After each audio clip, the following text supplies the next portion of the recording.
सबसे पहले 80वें स्वतंत्रता दिवस की आप तमाम दर्शकों को मोबाइल न्यूज 24 की पूरी टीम की तरफ से बहुत बहुत शुभकामनाएं। आप सभी इसे बड़े ही हर्षोल्लास के साथ मनाइए। आज भारत का 80वां स्वतंत्रता दिवस मनाया जा रहा है, जहां आज लाल किले पर आयोजित मुख्य समारोह में प्रधानमंत्री नरेंद्र मोदी तिरंगा झंडा फहराएंगे और देशवासियों को संबोधित करेंगे। 15 अगस्त को लेकर दिल्ली की सुरक्षा व्यवस्था बेहद कड़ी कर दी गई है, जहां जमीन से लेकर आसमान और यमुना नदी की लहरों पर भी सुरक्षा का अभेद घेरा बनाया गया है। वहीं लाल किले के आसपास चप्पे चप्पे पर सुरक्षा बलों की तैनाती के साथ हवा में ड्रोन, सीसीटीवी और यमुना में नाव से निगरानी की जा रही है। स्वतंत्रता दिवस के पावन अवसर पर आज कांग्रेस पार्टी के मुख्यालय दिल्ली में ध्वजारोहण कार्यक्रम का आयोजन किया जाएगा, जहां कांग्रेस के वरिष्ठ नेता सोनिया गांधी, राष्ट्रीय अध्यक्ष मल्लिकार्जुन खड़गे, राहुल गांधी, प्रियंका गांधी समेत तमाम कांग्रेसी नेता शामिल होंगे। नमस्कार, मैं हूं नीरज कुमार और आप देख रहे हैं मोबाइल न्यूज 24।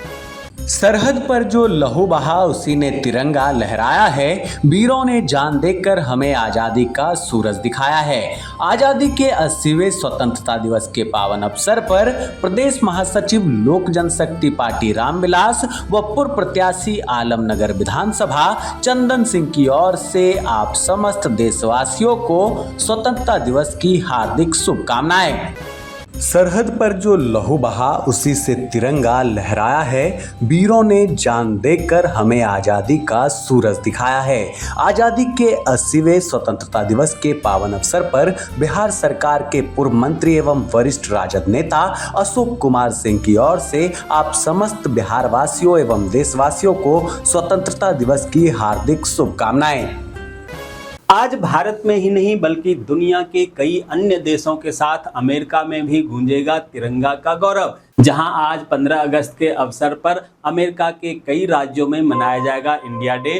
भारत की 80वीं स्वतंत्रता दिवस के मौके पर भारतीय अमेरिकी समुदाय के योगदान को दिया जाएगा सम्मान।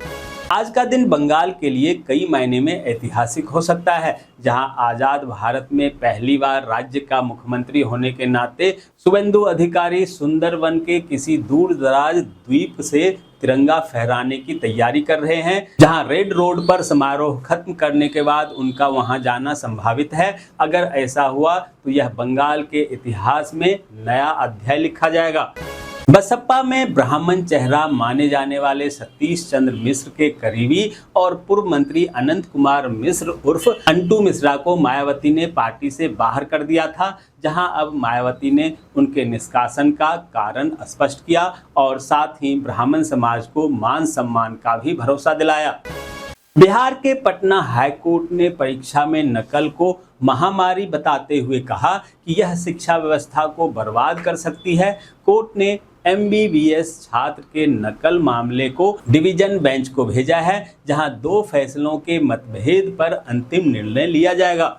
स्वतंत्रता दिवस से पहले दिल्ली के 5 बड़े लोकेशन को बम से उड़ाने की धमकी मिली। इनमें Delhi high court, Jamnagar house, Jhandewalan flatted factory complex, MB road Saket office, DM office, Delhi airport का टर्मिनल 3 और SDM ऑफिस दिल्ली कैंट शामिल है। केंद्रीय कृषि मंत्री शिवराज सिंह चौहान ने कहा है कि पंजाब के किसानों के हित केंद्र सरकार की सर्वोच्च प्राथमिकता है और MSP पर लगातार खरीद जारी रहेगी। वे शुक्रवार को चंडीगढ़ में ये बातें कह रहे थे। दोस्तों, आगे बढ़ने से पहले आपसे रिक्वेस्ट है कि अगर आपने अभी तक इस न्यूज़ को लाइक और कमेंट नहीं किया है तो प्लीज़ लाइक और कमेंट कर दीजिए, क्योंकि आपके लाइक और कमेंट का मैं कब से इंतजार कर रहा हूं। और जैसा कि आपको पता है, कमेंट करने वाले लोगों के नाम हम न्यूज़ के लास्ट में बताते हैं, इसलिए न्यूज़ को लास्ट तक जरूर देखिए। झारखंड सरकार और नगर पालिका व अग्निशमन विभाग के हड़ताली कर्मचारियों के बीच वार्ता फिर विफल हो गई, जहां कर्मचारियों ने 13 मई के समझौते की मानी गई मांगों को लागू न करने पर हड़ताल जारी रखने की चेतावनी दी है।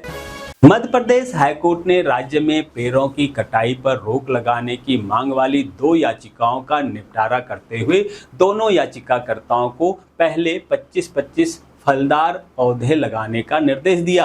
अदालत ने कहा इसके बाद विकास कार्यों के लिए काटे गए पेड़ों और लगाए गए नए पौधों की वास्तविक संख्या का प्रामाणिक आंकड़ों के आधार पर अध्ययन किया जाए। जम्मू कश्मीर के सीएम उमर अब्दुल्ला ने आरक्षण में प्रस्तावित बदलाव को लंबित रखने पर नाराजगी जताई, चेतावनी दी कि इससे जम्मू कश्मीर में युवाओं में असंतोष बढ़ सकता है और ऐसा न हो कि जैन जी वाला सिलसिला यहां भी शुरू हो जाए। राष्ट्रवादी कांग्रेस पार्टी शरद पवार की लोकसभा सांसद सुप्रिया सुले ने विदेशी चंदे के प्रस्तावित नियमों पर सरकार को घेरा। उन्होंने कहा कि शिक्षा, स्वास्थ्य और सामाजिक संगठनों के लिए मिलने वाले वैध विदेशी मदद में बाधा नहीं आनी चाहिए।